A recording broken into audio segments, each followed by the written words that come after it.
நியூஸ்7 தமிழினுடைய வரிசைப்படி 4வது இடத்தில் இருக்கக்கூடிய செய்தி, பணப்புழக்கத்தை கட்டுப்படுத்த கடுமையான நடவடிக்கை எடுக்கப்படும்னு சொல்லி தலைமை தேர்தல் ஆணையர் கூறியிருக்கிறார். தேர்தலில் எலெக்ஷன் கமிஷனே ஒத்துக்கொண்ட ஒரு விஷயம், தமிழ்நாட்டில் எங்களுக்கு இருக்கக்கூடிய ஒரு முக்கியமான சவால் இந்த பணப்புழக்கத்தை கட்டுப்படுத்துவது, வாக்குக்கு பணம் கொடுப்பது. வாக்குக்கு பணம் கொடுத்தது ஒரு முக்கியமான விஷயம்னால அதுக்கு எதிராகவும் கேம்பெயின்ஸ் அந்த மாதிரி விஷயங்களும் வீரியமாக நடந்துட்டு இருக்கதை பார்க்குறோம் நம்ம. பட் நிஜமாகவே இந்த விஷயத்தை தேர்தல் ஆணையத்தால் கட்டுப்படுத்த முடியும்னு நினைக்கிறீங்களா? அவங்களுக்கான அதிகாரம் போதிய அளவு இருக்குன்னு நினைக்கிறீங்களா? இதை கட்டுப்படுத்தவே முடியாது. எந்த ஒரு நிர்வாக ரீதியான ஒரு நடைமுறையினாலும் இதை கட்டுப்படுத்த முடியாது. குறைந்தபட்சம் மக்களுடைய ஒரு சுய கௌரவத்தை நாம் இழந்து கொண்டிருக்கிறோம். நாம் ஒரு வாக்காளராக நம்முடைய உரிமைகளை இழந்து கொண்டிருக்கிறோம். நம்முடைய வாக்கு, நம்முடைய உரிமை, நம்முடைய செல்வாக்கு, நாம் சொல்லக்கூடிய ஒரு நம்மகிட்ட இருக்கக்கூடிய உரிமையை நாம் தேவையில்லாமல் விற்பனை செய்து கொண்டிருக்கிறோம் என்ற குறைந்தபட்ச அந்த ஒரு கௌரவத்தை, சுய கௌரவத்தை நாம் மக்கள் மத்தியில் ஏற்படுத்தினால்தான் இதற்கு மிகப்பெரிய தீர்வு கிடைக்குமே அன்றி, நீங்கள் ஒரு நிர்வாக ரீதியான சட்ட ரீதியான நடைமுறைகளை நீங்கள் எவ்வளவு தூரம் வலியுறுத்தினாலும் அதை அவங்களால செயல்படுத்த முடியவே முடியாது. ஏன்னா இன்றைக்கு இருக்கக்கூடிய வழிமுறைகள், எண்ணற்ற வழிமுறைகள், இன்றைக்கு நீங்கள் பணத்தை கொண்டு போய் சேர்ப்பதற்கான வழிமுறைகளை ரொம்ப டெக்னிக்கலாகவும் சயின்டிஃபிக்காகவும் உருவாக்கிட்டாங்க. ஸோ அதனால் நீங்கள் அதை நீங்கள் மீறத்துக்கோ அந்த விதமான சாமர்த்தியம்லாம் நமக்கு நிர்வாக ரீதியாக நம்மகிட்ட கிடையாது. விட்டுடுவோம் அதை. நம்ம பண்ணிடுவோம். ஆனால் என்ன இவங்க பண்ணிக்கூடிய ஒரு கேம்பெயின், ரொம்ப நல்ல கேம்பெயின் என்ன, தொடர்ச்சியாக வாக்காளர்களுடைய உரிமைகளை வலியுறுத்தி சொல்லி அந்த வாக்கினுடைய மகத்துவத்தை எடுத்து சொல்லி மக்கள் மத்தியில், ஆனால் இது படித்தவர்கள் மத்தியில் தான் திருப்பி இந்த பிரச்சாரம் முழுசாக போய் சேருது. இப்போ நீங்கள் அவங்க தேர்தல் கமிஷன் செய்திருக்கக்கூடிய பிரச்சாரங்கள் அத்தனையுமே என்ன போய் சேர்ந்துருக்குன்னா, மக்கள்கிட்ட, அதுவும் படித்தவர்கள்ட்ட தான் போய் சேர்ந்துருக்கு. நீங்கள் உங்களுடைய வாக்கை எந்த வகையிலையும் நீங்கள் சமரசம் செய்து கொள்ளாதீர்கள்னு சொல்லும் பொழுது அது படித்தவர்களுக்கு தான் அதனுடைய உண்மைத்தன்மை புரியும். பரவாயில்லை. ஆனால் நீங்கள் அதுக்கு அப்பாற்பட்டு இன்னும் ஒரு பெரிய ஒரு மெஜாரிட்டி ஒன்று இன்னும் நீங்கள் அவங்க இதை இலவசங்களாகவோ இல்லை பிற வகைகளோ இதை நீங்கள் நேரடியாக வாங்குவதற்கான தயாரான மனநிலை ஒன்று இருக்கிறது. இப்போ நம்முடைய அணுக வேண்டிய ஒரே அம்சம் என்னென்னா, அப்பேற்பட்ட மக்கள் மத்தியிலும் இது உங்களுடைய உரிமை, நீங்கள் அதை அனாவசியமாக ஒரு தவறுகான ஒரு வழிமுறையில் நீங்கள் விற்பனை செய்து கொண்டிருக்கிறீர்கள் என்ற அந்த கான்சியஸாக நீங்கள் பிரிக் பண்ணணும். அந்த இடத்த மட்டும் நீங்கள் தேர்தல் கமிஷன் சரியாக இதுக்கு ஒரு பெரிய தீர்வு கிடைக்கும். இப்போ சார் சொன்ன மாதிரி, இப்போ படித்தவர்கள் அல்லாமல் மற்றவர்களுடைய வறுமையையும் தேவையையும் அரசியல் கட்சிகள் பயன்படுத்தி கொள்ளும் பொழுது இந்த மாதிரியான ஒரு விழிப்புணர்வு சாத்தியம்னு நினைக்கிறீங்களா? இப்போ பயன்படுத்திக்கிறாங்க தான், வறுமையை பயன்படுத்திக்கிறாங்க தான். அது அவங்களோட தேவை என்னன்னு பார்த்து கரெக்டாக அதை செய்கிறது, அது சமயம் பார்த்து செய்கிறது பயன்படுத்திக்கிறார். அவர் தடுக்கிறதுக்கு வலிமையான நடவடிக்கைகள் எடுக்கப்படும், பறக்கும் படை அமைக்கப்படும் எல்லாம் சொல்லிட்டு கடைசியாக அவர் சொல்கிற ஒரு வார்த்தையும் சொல்கிறார், மனசாட்சி படி வாக்களியுங்கள்னு சொல்கிறார். ஸோ அது இண்டிவிஜுவல்கிட்ட இருந்து தான் வரணும். நம்ம எவ்வளோ கஷ்டத்தில் இருந்தாலும் நம்மளோட உரிமையை நம்ம விற்கக்கூடாது, விற்பனை பண்ணக்கூடாதுன்றது. மக்கள் சில நேரத்துல ஒருத்தர்கிட்ட காசு வாங்கிட்டு நிஜமா யாருக்கு போடணுமோ அவங்களுக்கு நாங்க போட்டுருவோம் அப்படின்னு சொல்றோம். அப்படி அது சிலர் பிரச்சாரம் பண்றாங்கல்ல. நம்ம இப்ப கூட பார்த்தோம், பிரேமலதா மேல கூட வழக்கெல்லாம் கூட போட்டாங்க, நீங்க காசு கொடுத்தா வாங்கிக்கோங்க, யாருக்கு இது அதை லீகலைஸ் பண்ற மாதிரி, நீங்க வாங்கிக்கோங்க, யார் கொடுத்தாலும் நான் கொடுத்தாலும் தப்பு இல்லை அப்படின்ற மாதிரி, வாங்கிக்கோங்க, நீங்க பார்த்து ஓட்டு போடுங்க, ஒரு பேரம் மாதிரி அது. பட் மனசாட்சி படி வாக்களியுங்கள்னு அவரும் சொல்லியிருக்காருன்னா அது இதுதான். மற்ற ஆன்லைன்ல பிரச்சாரம் பண்றது, ட்விட்டர்ல அவங்க எல்லாம் சொல்றது, மீடியால சொல்றது எல்லாரும் படிச்ச மக்களுக்கு சொன்ன மாதிரி போய் சேர்ந்துரும். சரிங்களா? மற்ற எல்லாரும் மனசாட்சி படி வாக்களிங்கள் அந்த ஒரு வார்த்தையை அதுக்காக தான் சொன்னார், பாமரனுக்கும் போய் சேரட்டும். அந்த ஒரு வாக்கியத்தை நம்ம நேயர்கள் எல்லாருக்குமே கூட நம்ம எடுத்துப்போம், எல்லாரும் மனசாட்சி படி வாக்களிக்க. ஆமா. 3வது இடத்தில் இருக்கக்கூடிய செய்தி என்னன்னு பார்த்துடலாம். தேமுதிகவிலிருந்து முக்கிய பிரமுகர்கள் நீக்கப்பட்டிருக்கிறார்கள்.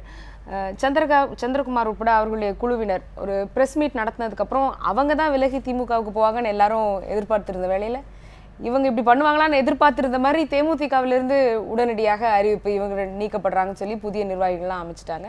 இப்போ இன்னைக்கு சந்திரகுமார் குழுவினர் மற்றொரு கூட்டம் நடத்துகிறார்கள்.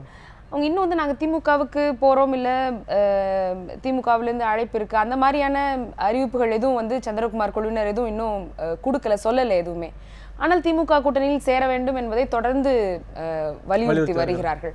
இப்போ அவர் கூறுவது போல் அவர் நிஜமாவே அவருடைய கட்சி தலைவருக்கு விசுவாசமாக தான் இருக்கிறார் அப்படின்னு நினைக்கிறீங்களா? இல்லை இதுக்கு பின்னாடி இருக்கக்கூடிய நோக்கங்கள் என்னவாக இருக்கும்? என்ன விதமான நோக்கங்கள் இருந்தாலுமா இப்போ நீங்கள் ரொம்ப எளிமையான ஒரு விஷயத்தை நீங்கள் இப்படி புரிஞ்சுக்கோங்களேன். இதுக்கு முன்னாடியும் ஒரு 5 பேர் 8 பேர் வந்து நீங்கள் தேமுதிகலேருந்து வெளியே போனாங்க 2 ஆண்டுகளுக்கு முன்னாடி. நீங்கள் அவங்கள வந்து சட்டசபையில் தனியாக ஒரு அணியாகவே வைத்து நீங்கள் அவர்களுக்கு தனியாக இடம் ஒதுக்கி அவர்கள் தனியாகவே அவர்கள் வந்து கட்சி மாறினார்கள் என்றும் சொல்லவில்லை, அவர்கள் கட்சி மாறவில்லை என்றும் சொல்லவில்லை, அவர்கள் தனியாக அதிருப்தி தேமுதிக எம்எல்ஏக்கள் என்று அவர்களை வந்து நீங்கள் சட்டசபையில் பேசணும். அதே மாதிரி இன்றைக்கு நீங்கள் இவர் வெளியே வந்திருக்கக்கூடிய 3 பேராகும் இவர்கள் எல்லாருமே நீங்கள் இவர்களால் எந்த விதமான பாதிப்பையும் தேமுதிகவுக்கு இவர்களால் ஏற்படுத்த முடியாது. மிக தெளிவாக தனிநபர் வழிபாடு சார்ந்த ஒரு தேர்தல் அரசியலில் நாம் இருக்கிறோம். இங்கே நீங்கள் வந்து வாக்கு வந்து தலைமையை பார்த்து தான் விழுகிறது அப்படின்ற ஒரு திருப்பி அந்த மனநிலையில் தான் நம்ம இருக்கோம். அப்போ நீங்கள் சந்திரகுமார் ஆகட்டும், பார்த்திபன் ஆகட்டும், யாராக இருந்தாலும் இவர்களால் எந்த விதமான பாதிப்பையும் அவர்களுடைய தேமுதிக தலைமைக்கு ஏற்படுத்தி விட முடியாது. ரொம்ப தெளிவான உண்மை அதுதான். அப்போ நம்ம இவர்களுடைய இந்த விதமான ஒரு அறிவிப்புகளோ இல்லை போட்டியோ இந்த மாதிரியான எந்த விதமான செயல்பாடு செய்தாலும் நம்ம மாதிரியான ஒரு மீடியா ஆட்களுக்கு வேணால் இதை பற்றி பேசுவதற்கான செய்திகள் கிடைக்கின்றனவே அன்றி இதனால் எந்த விதமான வாக்கு ரீதியாகவோ எந்த விதமான ஒரு செல்வாக்கு ரீதியாகவோ நிச்சயமாக மக்களுக்கு எந்த விதமான ஒரு செய்தியும் அவர்கள் கொண்டு சேர்க்கவில்லை. நீங்க இதை ஒத்துக்கிறீங்களா? இது வந்து மக்கள் மத்தியில் எந்த விதமான பாதிப்பையும் அவர்களுடைய மனதில் ஏற்படுத்தாது அப்படின்னு நினைக்கிறீங்களா? நீங்க இதை எப்படி பாக்குறீங்க? இல்லை, சந்திரகுமார் வந்து நான் விசுவாசியாக இருந்தேன் எல்லாம் வந்து இப்போ சொல்கிறாரு.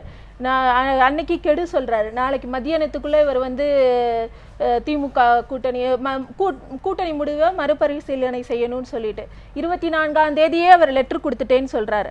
அன்னைக்கு மறுநாள் அதே மாதிரி அவர் அதே 12 hours கெடு வச்சு அன்னைக்கே அவர் முடிவை அறிவிச்சிருக்கலாம் இல்லைங்களா? அது வரைக்கும் 1 week டைம் எடுத்து. ஸோ இது வந்து பின்னாடி இருந்து யாரோ அவரை வந்து பின்னாடி இருந்து இது வந்து ஏன்னா ஆரம்பத்திலேயே வந்து என்னைக்கு வந்து இவர் கூட்டணி வந்து மக்கள் நல கூட்டணியோட இணைந்தாரோ அப்பவே வந்து யுவராஜ் வந்து இன்னொரு கட்சிக்கு போய் சேர்றாரு. அன்னைக்கும் விஜயகாந்த் இதே மாதிரி தான் உடனடியாக நிர்வாக மாற்றம் செய்தாரு. இன்னைக்கு சந்திரகுமார் இது பண்ணப்பையும் உடனடியாக நிர்வாக மாற்றம் செய்திருக்காரு. ஸோ அவரும் தெளிவாக தான் இருக்காரு. இந்த சைடு வந்து இதுக்கு கண்டிப்பா வந்து உள்ள இருந்து வந்ததில்லை, இங்க வர பூசல் வந்து வெளியில இருந்து நிச்சயமா இது வந்து நீங்க அவர்களுடைய ஒரு வலிமையை கரைக்க வேண்டும் என்ற ஒரு முயற்சி தொடர்ச்சியாக நடைபெற்று கொண்டிருக்காரு. எந்த விதமான ஒரு மாற்று கருத்தும் கிடையாது. கரைக்கிற முயற்சியை வந்து தொடர்ச்சியாக நீங்கள் பிற கட்சியின் ஒரு வாயிலாக இது நடக்கிறது அப்படிங்கிறது நமக்கு நல்லா தெரியுது. ஆனால் இப்படி கரைக்கக்கூடிய முயற்சி நடந்தாலும் அதனால் தேமுதிகவுடைய வாக்கு வங்கிக்கு ஏதேனும் பாதிப்பு இருக்கிறதா என்ற கேள்வியை தான் நான் திருப்பி கேட்கணும். இன்றைக்கு இருக்கக்கூடிய இந்த சலசலப்பை வைத்துக்கொண்டு நாம் வந்து ஒரு தேமுதிகவுக்கு ஒரு பலம் இழந்து விட்டது என்றதோ பலம் குறைந்து விட்டது என்று பேசுவதற்கு எந்த விதமான முகாந்திரமும் இல்லை. இல்ல சந்திரகுமார் சொல்றது வந்து அதிமுக மீண்டும் வெல்வதற்கான வாய்ப்பை ஏற்படுத்தி தருகிறார்கள் அப்படின்னு ஒரு பக்கம் சொல்றாரு. இன்னொரு பக்கம் அவரே வந்து தேமுதிக இருந்தாலும் இல்லாவிட்டாலும் திமுக ஆட்சி அமைக்கும் அப்படின்னு சொல்றாரு. அப்ப அவங்களுடைய நோக்கம் என்னன்னு நினைக்கிறீங்க? இல்லை இப்போ ரொம்ப ஒரு தெளிவாக இது ஆரம்பத்திலேருந்தே இந்த மக்கள் நல கூட்டணி தேமுதிக இவங்க மேலே வந்து வைக்கக்கூடிய விமர்சனம் வந்து இது அதிமுகவுடைய பி டீம்னு பேசிகிட்டே இருக்காங்க. எனக்கு அதுலேயே பெரிய உடன்பாடு கிடையாது. என்னென்னா நீங்கள் மக்களுக்கு கிடைத்திருக்கக்கூடிய இந்த ஒரு வாய்ப்பை நாம் அனாவசியமாக தேவையில்லாமல் கொச்சைப்படுத்துகிறோம் என்பது தான். நீங்கள் அதாவது இதில் என்ன இவங்க அல்டிமேட்டாக என்ன யோசிக்கிறாங்க அப்படின்னு சொன்னால் இதனால் யார் பலன் பெறப் போகிறார்கள், யார் பலன் பெறப் போவதில்லை என்றதா யோசனையெல்லாம் போய் முடிகிறது. ஆனால் நீங்கள் அடிப்படையில் ஒரு விஷயத்தை யோசித்து பாருங்கள். மக்களுக்கு இதனால் வரைக்கும் 2 வாய்ப்புகள் மட்டும்தான் தொடர்ச்சியாக இருந்திருக்கின்றன. ஆனால் இன்றைக்கு 3ஆவதாக ஒரு வாய்ப்பு கிடைத்திருக்கிறது. அதாவது இந்த தரம் 5 வாய்ப்புகள் கிடைத்திருக்கின்றன.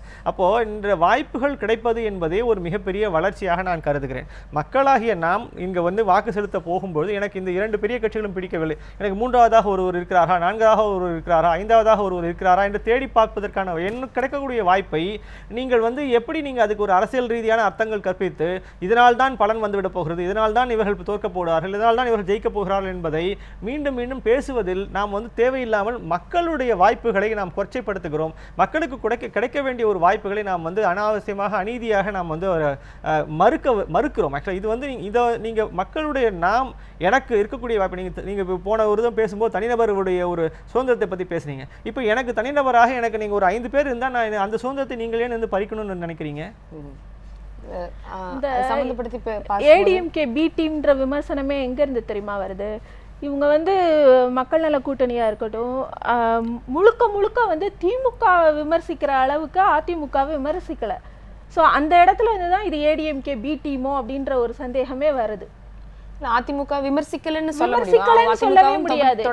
தொடர்ச்சியான குற்றச்சாட்டுகள் ஜெயலலிதா பதவி விலக வேண்டும் என்பது வரை மக்கள் நல கூட்டணியில இருந்து சொல்றாங்க. ஆனா திமுக மேல கூட்டணி பேரம்னு நிறைய அடுக்கடுக்கான புகார்கள் வந்து திமுக மேல இருக்கிற அளவுக்கு அதிமுக மேல வைக்கப்படல. இது எந்த மாதிரி எனக்கு தெரியல. ஏன்னா நிச்சயமா சொல்ல முடியும். இல்ல தொடர்ச்சியாக விமர்சனங்கள் அந்த அளவுக்கு அப்படின்றதுதான் இந்த அளவு வந்து எனக்கு புரியல, எப்படி அளவுங்கிறது தெரியல. பட் ஆனா நீங்க தொடர்ச்சியாக வந்து இவங்களும் வந்து அதிமுக திமுக கூடாதுன்னு மாற்றி பேசுறாங்க.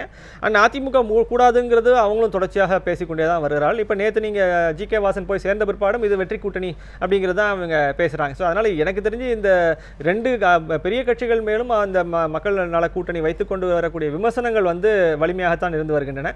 அதில் வந்து நீங்க குற்றம் காண்பது என்பதோ அவர்களை வந்து அவர்களுடைய நீங்க அவங்களுடைய இன்டெகிரிட்டியை குற்றம் காண்பதற்கு, அவங்க இன்டெகிரிட்டியை குறை காண்பதற்கு பாருங்க, அதுதான் ரொம்ப தவறான ஒரு அணுகுமுறை. இந்த நீங்க தேவையில்லாம நீங்க ஒருத்தரை வந்து கொச்சைப்படுத்துறீங்க. அவங்கள வந்து அந்த கொச்சைப்படுத்துவதற்கு நமக்கு என்ன உரிமை இருக்குது எனக்கு தெரியவில்லை. இல்லை, மக்கள் நல கூட்டணி பற்றி இன்னொரு தலைப்பில் நம்ம விரிவாக பேசுவோம். மீண்டும் நம்ம தேமுதிகக்குள்ளே வரும்போது சந்திரகுமார் கூறியது மற்றும் அந்த தேமுதிகவிலிருந்து விலகி வந்த மற்றவர்களும் சொன்னது என்னன்னா, நாங்கள் ரொம்ப பாதிக்கப்பட்டோம், எங்களுடைய வீடெல்லாம் அடமானம் வச்சிருக்கோம், எங்களுடைய சொத்தெல்லாம் இழந்துட்டோம், எங்களை மாதிரி இன்னும் பல பேர் பாதிக்கப்படுவாங்க. சந்திரகுமார் வந்து ஒரு எம்எல்ஏவினுடைய நிலையே வந்து இப்படிதான் என்றால் தொண்டர்களுடைய நிலையை யோசித்து பாருங்கள் அப்படின்றது அவர் வைக்கக்கூடிய குற்றச்சாட்டு, அவர் சொல்லக்கூடிய காரணம் திமுக கூட்டணியில் சேரணும் அப்படின்றது. இதை எப்படி பார்க்குறீங்க? இதுதான் காரணமா? இதை ஒரு காரணமாக ஏற்றுக்க முடியும்னு நினைக்கிறீங்களா? இல்லை, இதெல்லாம் காரணமாலாம் ஏன்னா எந்த இடத்துலையும் அவர் வந்து அதிமுக ஆட்சியினால் மக்கள் பாதிக்கப்பட்டிருக்கிறார்கள், மக்கள் நலம் பாதிக்கப்பட்டிருக்கிறது, இல்லை இந்த மாதிரியான விஷயங்கள் மின்சாரம் விவசாயம் இந்த மாதிரியான விஷயங்கள்ல பாதிப்பு ஏற்பட்டிருக்கிறது, திமுகவில் தான் ஆட்சியை கொடுக்கணும் அப்படி சொல்லவே இல்லை. நாங்கள் பாதிக்கப்பட்டிருக்கிறோம், எங்களுடைய சொத்துக்களை இழந்து விட்டோம் அப்படின்றதான் அவர் மாற்று வருமானம். இதற்கான ஒரு ஏற்புத்தன்மை இருப்பதாகவும் தான் தெரிகிறது. அந்த விஷயத்தை யாருமே எடுத்து பேசுற மாதிரியும் தெரியல அரசியல் வட்டாரத்திலையும். இல்லை என்னன்னா நீங்க இப்படி யோசிச்சு பாருங்களேன். நீங்க வந்து கட்சி தொண்டர்கள், கட்சியினுடைய மூத்த நிர்வாகிகள் இவங்கெல்லாம் வந்து பெரிய அளவில் இதை வந்து இன்வெஸ்ட் பண்ணியிருக்கோம், நாங்கள் இன்வெஸ்ட் பண்ணதுக்கு எங்களுக்கு வந்து போதிய அறுவடை எங்களுக்கு பெற முடியலை, அதனால நாங்கள் இது வந்து ரொம்ப தவறான ஒரு அல்லது வந்து சமுதாயத்தில் நம்ம ஏற்றுக்கொள்ள முடியாத ஒரு பேச்சை வந்து இவங்க தொடர்ச்சியாக பேசுகிறாங்க. இது வந்து நீங்கள் உண்மையிலேயே இந்த மாதிரியான வார்த்தைகளை இந்த மாதிரியான விமர்சனங்களை நாம் அனுமதிக்கவே கூடாது. இதை ஏற்றுக்கொள்வதற்கான எந்த விதமான முகாந்திரமும் கிடையாது. ஒன்று. ரெண்டாவது, நீங்கள் ஒரு அரசின் மேலே வைக்கக்கூடிய விமர்சனங்கள் வந்து அவருடைய செயல்பாட்டின் அடிப்படையில் இருக்கணுமே தவிர நீங்கள் ஒரு கூட்டணியினுடைய அடிப்படையில் இந்த கூட்டணி நீங்கள் வச்சிருந்தா நம்ம ஜெயிச்சிருவோம். இப்போ இவங்களுடைய எல்லாருடைய எண்ணம் என்ன அப்படின்னு சொன்னால், நம்ம வந்து திமுகவோட கூட்டணி வச்சிருந்தால் நம்ம வந்து நிச்சயமா வெற்றி பெற்று விடுவோம். அப்ப நம்ம வெற்றி பெற்று விட்டால் அப்படின்னா என்ன அர்த்தம்? நீங்க என்ன பெற்று விட்டால் என்ன அர்த்தம்? உங்களுடைய கேள்வி என்ன? அப்ப நம்ம வந்து நம்முடைய நலன்களை எல்லாம் நாங்கள் பாதுகாத்து கொண்டு விடுவோம்னு அர்த்தமா? அப்பதுக்கு அப்ப எவ்வளவு ஒரு தவறான ஒரு அணுகுமுறை. அப்ப மக்கள் சேவை செய்ய வேண்டியவர்கள் தன்னல நோக்கோடு நீங்க செயல்படுகிறார்கள் என்பதை மீண்டும் அவர் தங்கள் வாயாலேயே தெரிவித்துக் கொண்டிருக்கிறார்கள். அந்த கேள்வியும் சேர்த்து மக்கள் யோசிக்கிறோம். நம்ம ஒரு சின்ன பிரேக் எடுத்துக்கலாம். 7வது நாள் நிகழ்ச்சி ஒரு சிறிய இடைவேளை. அதற்கு பிறகு அடுத்தடுத்த இடங்களில் இருக்கக்கூடிய செய்திகள் என்னன்னு பார்க்கலாம்.